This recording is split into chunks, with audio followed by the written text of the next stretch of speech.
Well, howdy YouTube, Unkyjoe here, Unkyjoe's Playhouse. Today, we're going to talk about my main rig, the one that I do all my day-to-day work on, my activities, my videos, my live streams, everything. And you know, we built this unit, what was it, a year ago? Let's find out. So, it was back in November of 2017 that I picked up this lovely piece of kit, the Gigabyte GA-AB350 Gaming 3 motherboard. As you can see, it has 3 PCI Express slots, only one is in use, it's a Gigabyte gaming board, yada yada yada. Here's the RAM. So I put 16 gig of DDR4 2666. You can see what the prices were back then. I got these from Newegg. And let me find, there's the case I used, $38.99. That was money well spent. Let me tell you, I love this case. I still love this case. I loved it when I got it. I still love it. It has got a huge amount of space inside of it. It's just nice to look at. It has USB 2 and 3 ports on the front. I've been very happy with this case. And, you know, normally these fans back here, they go out within a short amount of time, within a year or so.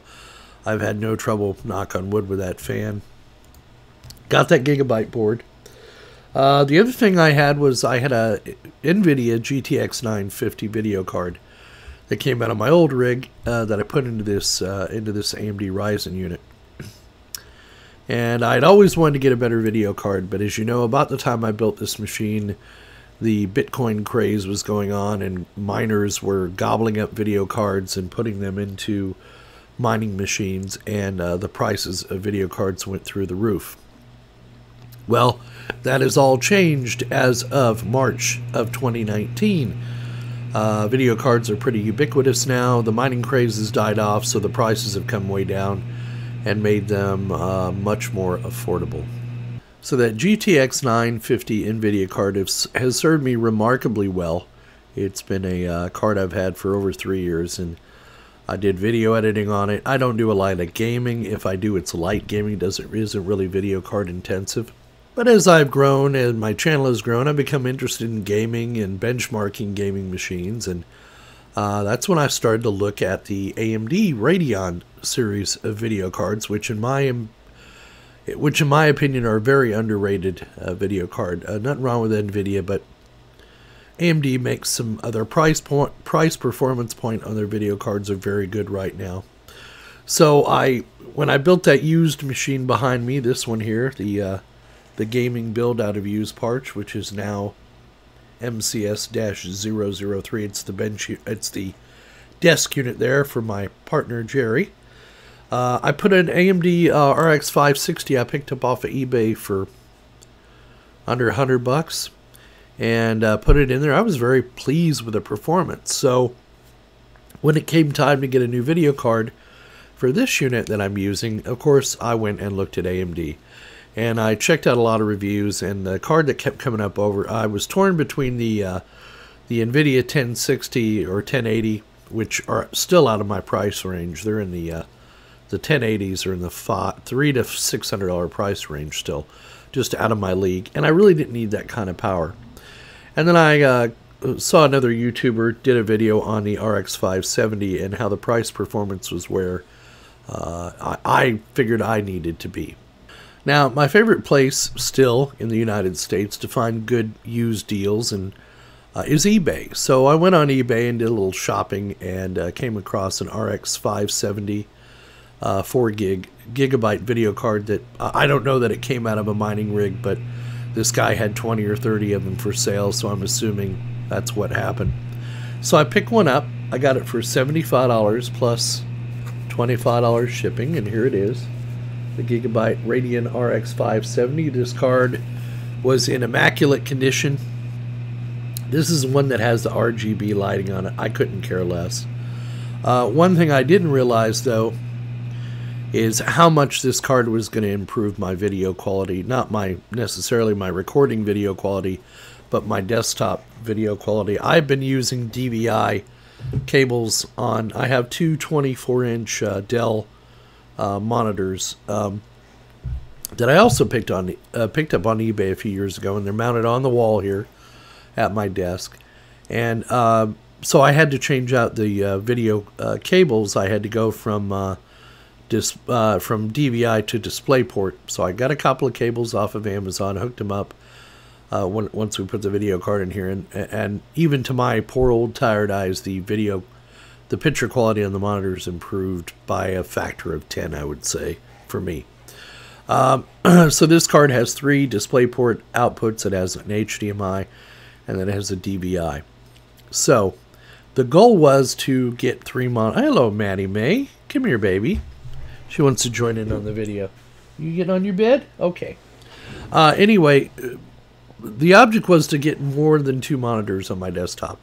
I have a left and a right monitor, and the problem is the right monitor always has my surveillance video up on it because I need to keep an eye on my mother day to day and the house. And so I got in the habit of putting it on my right-hand screen. The problem is I was constantly having to move stuff around when I was editing video, viewing YouTube videos, doing support for my clients.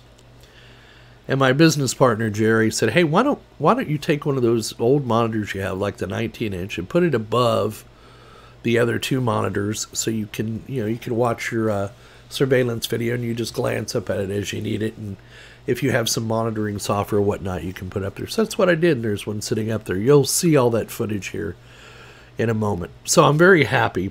This RX 570, I'm going to show you some of the benchmark tests I've done on it and see whether it was an improvement or not. And one test came out very odd, but you'll see that when we get up to it. I don't want to ramble on too long. The other thing I wanted to talk about is I put the RX 570 in there. I did a BIOS update on this motherboard. I went from an older F to an F23 BIOS on this a few months ago because I was having some odd problems, and they seem to have fixed it. But on a bunch of tests I've done on network throughput before in the past, I'm sorry to say I have to take those results now and tell you to take them with a grain of salt because my machine has been broken all this time and I just wasn't even aware of it. I came across an article on this board about 3 weeks ago having issues with the Realtek network. Somebody was saying they were having a lot of trouble getting throughput on the machine.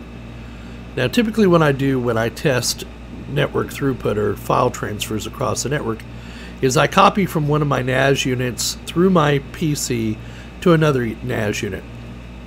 Never has been a problem before. I always usually consistently get 100 to 120 megabytes per second transfer rate.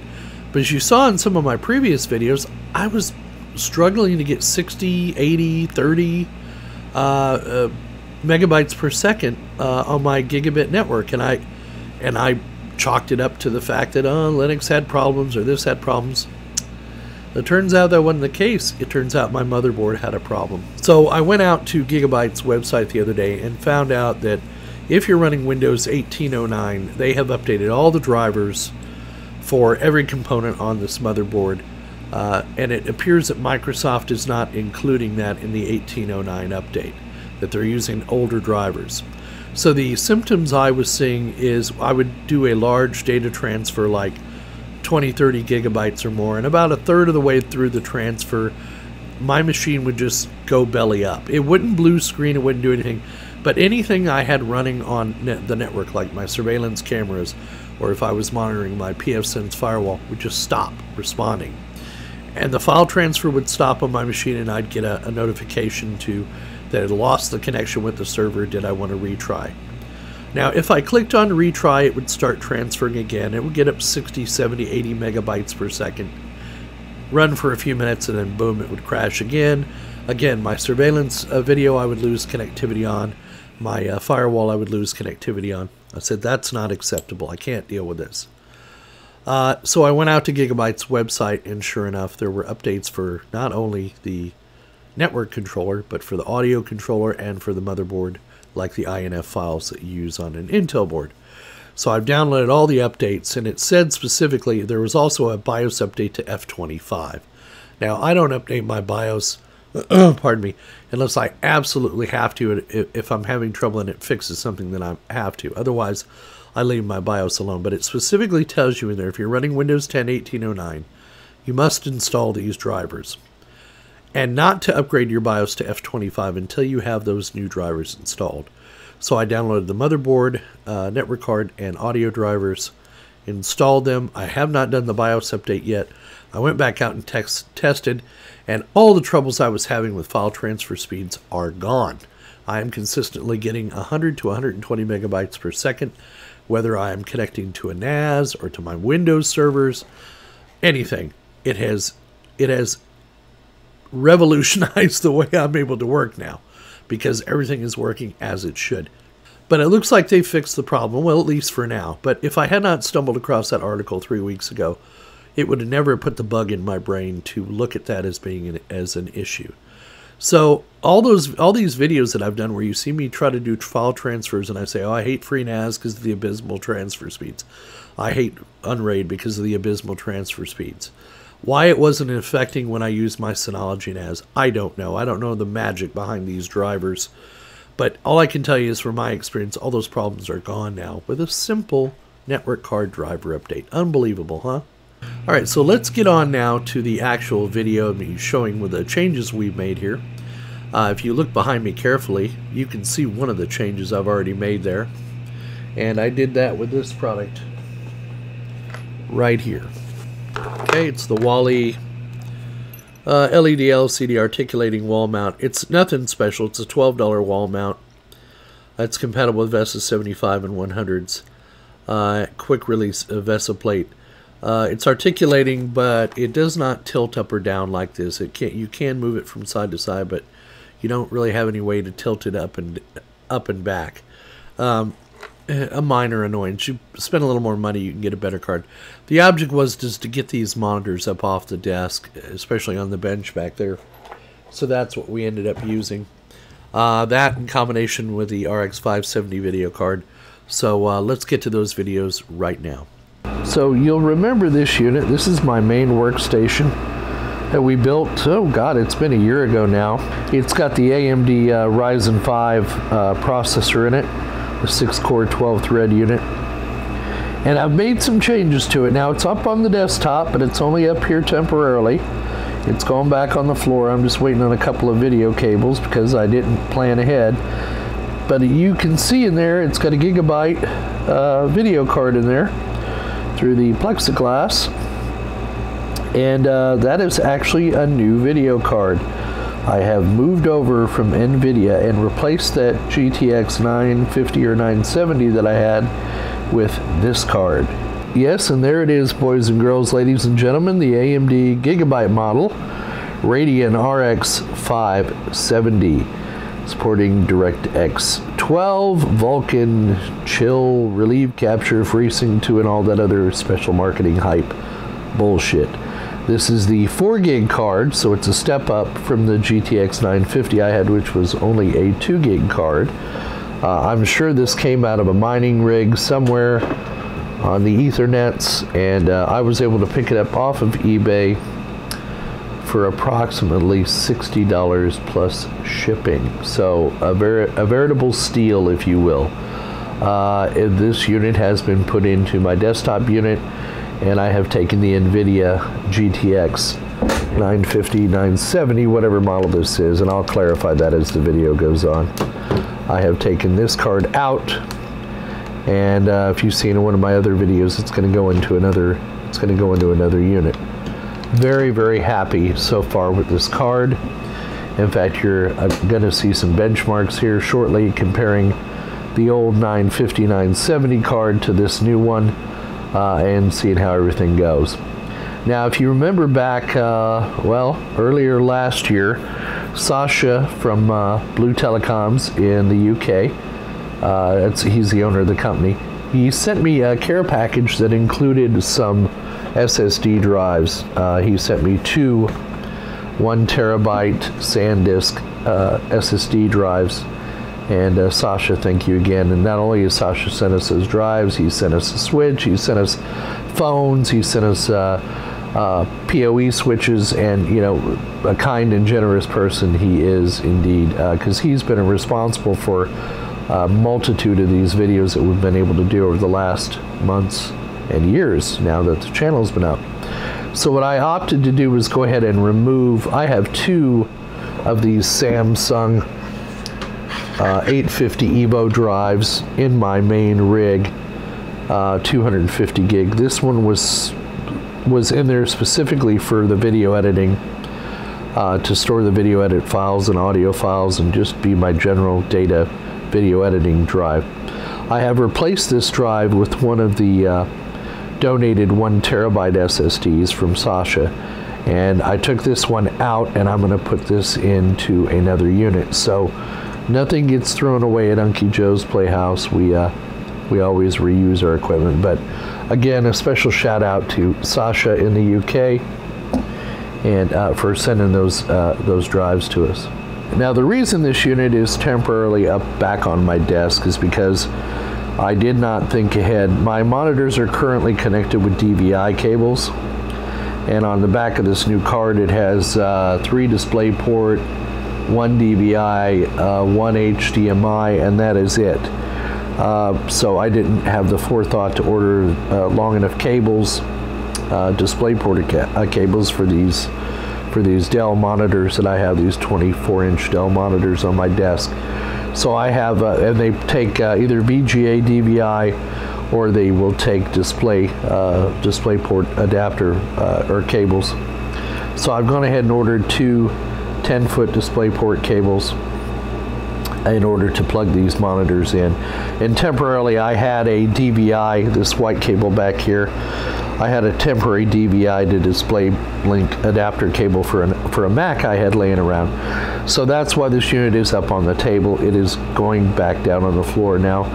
My assistant Jerry and I cleaned this out thoroughly, put the new video card in, and added that 1 terabyte SSD drive to it.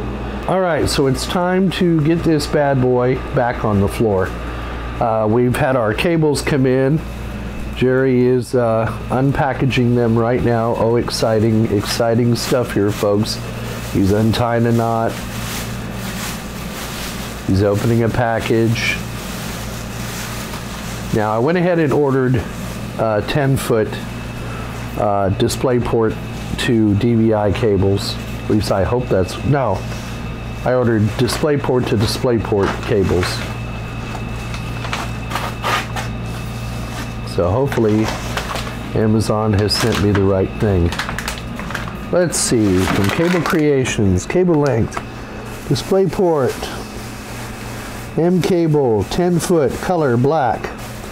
So once he gets them out of the packaging, we'll see if these are the right cables. I think I got 2 of them for $14 or $15. So these are indeed male-to-male DisplayPort cables.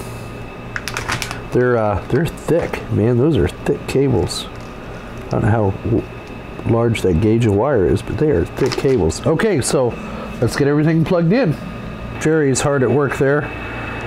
We've decided to go ahead and move the PC on the opposite side of the desk, so it's got its own little niche in there, because I'm constantly kicking that damn thing with my feet. So Jerry's getting all the cables hooked back up and the wire ties organized.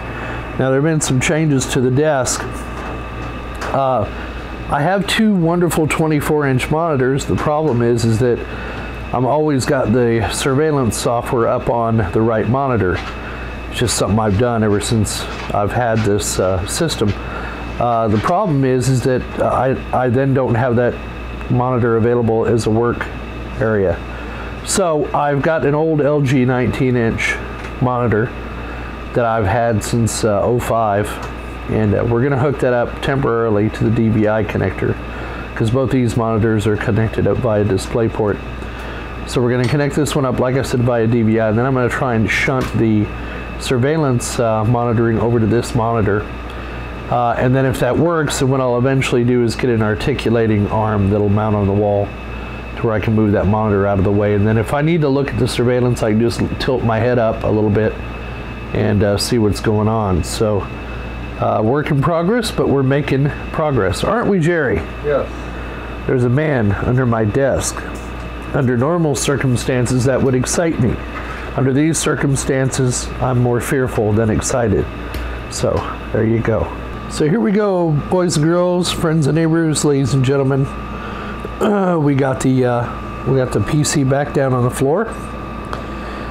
Everything is now wired up, and as you can see, we have added a third monitor. So this monitor is strictly going to be dedicated to the surveillance. This is an old LG monitor, 19-inch 4x3 that I bought back in 05. Say what you will about LG, but man, their electronics really stand up, or at least it's been my experience with them. So now what we're going to do is eventually get an articulating mount, and that will go up here above these two monitors. But right now, for one item, the cable is too short. We tried to hook this up via DVI, and the problem is it wouldn't come on. So I had a short 4-foot DVI to DisplayPort, plugged it into the third DisplayPort, and it came right up. So I've ordered a replacement cable for that. It should be here in the next couple of days, and we'll get it. I had planned to put it on top of a box temporarily, just get it up higher off the desk, but you got to work with what you got. So for all intents and purposes now, this update on this machine is done. We have got the new video card in there. We have got the 1 terabyte SSD drive in there. All the data has been transferred, and all is well with the world. All right, YouTube, so here we go. As you can see, we've got, just ignore the trash can there, we got the PC back down on the floor. And everything is hooked up, and you notice I don't have anything other sitting on my desk. There's my keyboard, my mouse, and my pad, and my 2 monitors, and my third monitor mounted on the wall, just like I planned. Now, originally I was going to center this monitor over these other 2, but it blocked the light, and I depend on that light to put some light on my face in the evening when I'm filming. But let me show you the bracket. It's a very simple extender bracket, just 2 bolts that go into the wall. We hit and we mark the stud just to make sure we'd hit a solid stud. And then it's an articulating arm, and I got it into the position I wanted, and that is strictly there to run my surveillance video. Now, this whole process you're going to see in one video, but I've been working on this about 3 weeks. So we had to put the RX 570 video card in there, which I'm very happy with. You've seen the test results on that.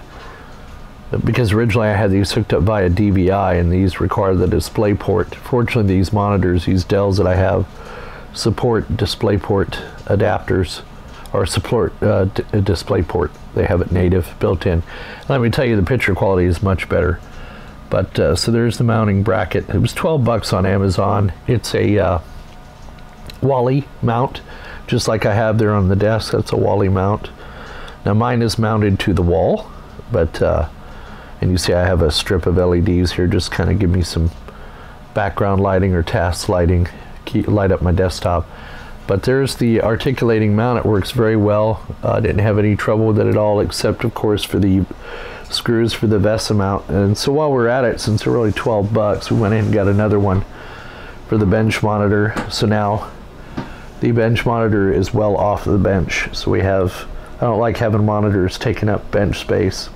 But for now, this one's up on the desktop. I can still see get to my plugs behind it, and so it was a good compromise. And you can see we offset this one as well. It's not coming straight out from the wall. It's offset because that's where the stud was, next to that junction box that I have to keep exposed. But anyway, it worked out well and it held the monitor well. Again, the only problem we had was with the screws for the VESA mount. They're either too long or too short. What I should have done is gone to Lowe's and just gotten some M4 screws, but they're kind of hard to find here in the States. So I didn't want to be wasting another day waiting for screws. So we made do with what we had, and put some washers in there and made it work. So now we have a monitor strictly designed for the bench, and it's up off the bench so it doesn't take up valuable real estate on the bench. And then there's our Unraid unit, as you saw me work on earlier, and then this is the MCS003 unit for this desktop over here. And that's really about it. So first things first, let's look at the Cinebench test before I upgraded the video card in here. And you'll see this an AMD Ryzen 5 1600 6-core 3.2 and the GeForce GTX 950. So I was getting 95.59 frames per second on OpenGL, and my CPU test was 1116 CBs. So keep that number in mind, and we'll compare it side by side after I put the AMD video card in there, and you can be the judge for yourself. So these are the Cinebench scores with the GeForce GTX 950. Alright, so these are our Geekbench scores. So our single core was 3806, our multi-core was 18979, and you can see the specs down here and the individual test results on the single core performance and the multi-core performance of this processor right here. Now let's go to the OpenCL test, and you'll see our OpenCL score was 67,955, and that was indeed on the NVIDIA GeForce GTX 950 with 2 gig of RAM. Those were the compute scores.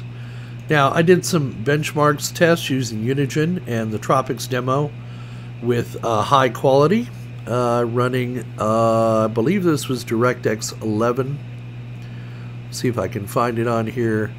With the DirectX 11 3D11, with the NVIDIA GTX 950, I was getting 121.2 frames per second. The minimum was 52.9 and the max was 190.9. Giving me a score of 3054. On the Sanctuary demo, my score was 6931. Again, high settings. This was Direct 3D 9 on that Sanctuary demo. And then on the Sanctuary demo with the DirectX 3D 11, my score was 7107.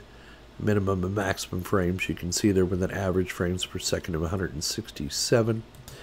Then we moved on to the Heaven benchmark, which was a custom high 1920 by 1200. I got an average frames per second of 51.6, or a score of 1299, and you can see the settings there.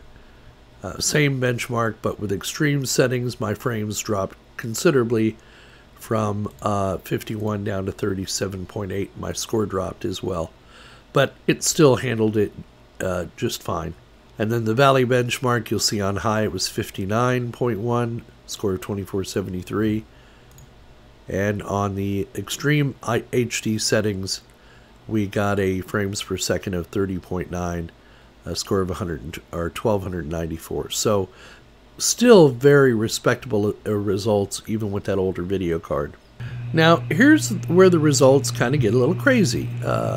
I put once I put the Radeon 5 RX 570 in here and ran Cinebench, my CPU score stayed the same. Of course, they should have. But my OpenGL test went down from about 95 frames per second down to 86, about 86 frames per second. And I ran that test twice. So a little oddity there. I'm getting lower frames per second. And according to this chart, the GTX 950 with a 6-core, 12-thread, 3.2 gigahertz processor is getting better results than my RX 570. In fact, the RX 560 series seems to be getting, according to Cinebench, better scores than my RX 570. I have no idea why that is. However, on my OpenCL test, you will see I got a 67,955, and this is on the NVIDIA card. But when you do the test with the RX 570, we jumped up to 114,873 on the OpenCL test. Yeah, the OpenCL store. And this is on the AMD Ellesmere RX 570 video card. So quite a bit better performance using Geekbench just on the video card test alone. Alright, so here's my Unkyjoe results. On the Tropics demo at high, on the NVIDIA card I was getting 121 0.2 frames, or 3054 was my score. Let me see if I can bring up the Tropics demo on my AMD card, and you'll see here the RX 570. So we went up to 193.3 or 197.3, or a score of 4970, as opposed to 3054. It's quite a big jump. The Sanctuary demo on high, we were getting 163.5, and on the Sanctuary demo on high, on this card we were getting 289 frames per second, 12,252. On the Heaven benchmark, we were getting, at extreme settings, mind you, we were getting 42.4 or 1068. Let me find the extreme settings on the Heaven. There it is. We were getting 37.8 or 952. Yeah. So quite a substantial increase. Then the Heaven benchmark on high, we were getting 46.1 or a score of 1162. The Heaven benchmark at Ultra, Extreme, Quality Ultra, and Tessellation at Extreme getting 42. The Valley benchmark, we're getting 46.4 on Extreme. The Unkyjoe Valley benchmark on high, getting 51. And on the Extreme HD, we're getting 46.5. So quite a significant increase in video rendering speed. So what does all this mean? Well, really, those results are, my results. Yours will vary. I'm not a gamer, so I don't know how this will affect my everyday, day-to-day editing. I've used OBS. I've used my Adobe Premiere Elements to edit videos. Doesn't seem any faster to me. If it is, it's where I can't tell it is on rendering videos. It still have pretty much a one-to-one video rendering. When I go out to render a video, it usually takes as long to render as it does to make the video. So I don't see any huge speed increases, but I got more RAM on this card. That's the main reason I upgraded to it, and I wanted to use an RX series video card just so I could, play around with the results. And really, in the real world, this doesn't mean anything to me. It just means I've got a faster and more, more powerful, having more RAM video card in here, and it'll allow me to do stuff moving forward in the future. And if I want to play CSGO, I can now. I'll probably die in the first 5 seconds of the game, but at least I can play it now. And in honesty, I could have done that with the GTX 950, and that has been put to good use, as you know, in our Unraid server, the tall white tower, right? Oh, not there. That one right there. That has that GTX 950 in there, so it will get good use out of it. And the main thing is I've been able to update my rig. I've been able to get the monitors off my desk, get my surveillance monitor mounted up there. I've got a much better video, a picture on my screen, and I'm very happy. So there you go. And the other thing it's allowed me to do is fix a problem I didn't even know I had. So sometimes by digging up the system you're working on, you can discover errors you didn't even know you were having. I feel bad, though, that this skewed a lot of test results that I've had before because I wasn't aware of the problem. So take my previous videos where I'm complaining about network transfer speed with a grain of salt. And that means I'm going to have to do some more testing and more videos moving forward now that I've got my regular rig stable. And, as they say, you don't know what you don't know. But anyway, it's working now, and I'm very happy. So there you go, YouTube. We hope you found the video entertaining and informative. As always, please give us a thumbs up down below. Subscribe if you're not already a subscriber. Once we hit the 5,000 sub mark, we're going to be doing probably a live stream and doing a giveaway. So I'll announce that ahead of time so that you can be part of that and enter into the giveaway. What we're going to be giving away is a 10 gig SFP Plus switch that we got from MikroTik. So one of you will be the lucky recipient of that. But you do have to join us on the live stream. And like I say, I'll announce it a few days ahead of time so that you can be on that live stream and get the information you're going to need to solve the puzzle to win the prize. So again, we hope you found it enjoyable and entertaining, blah, blah, blah, blah, blah. Donate if you're so inclined. We take PayPal, we take Patreon. And what else? Yeah, leave your comments down in the comment section. We love your comments. So don't forget, we will see you on the other side.